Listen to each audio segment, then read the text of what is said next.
Ibibigay namin kahit magkano mong gusto. Sabihin mo lang sa akin kung anong alam mo tungkol kay Norman de la Cruz. Nasaan siya? Hindi ko alam kung nasaan siya. May tumulong sa kanya.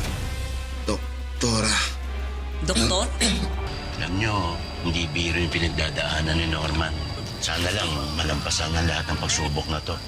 Alam kong napakahirap na sitwasyon nyo. Sigurado ako na hindi rin natin kakayanin. Kaya mas gugustuhin na mas manatili muna tayo dito. Gising ito, pupunin ko ang impormasyon na kailangan ko. Basta importante, ako mismo ang magsasabi kay Judge Balmores kung nasaan si Norman de la Cruz.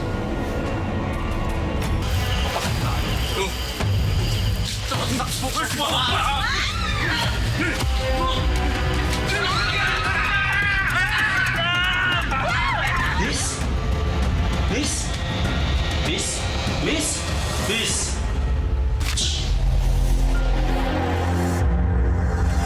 Kung ituloy-tuloy na kaya natin ang pagtulog mo. Lumuhod ka sa lupa.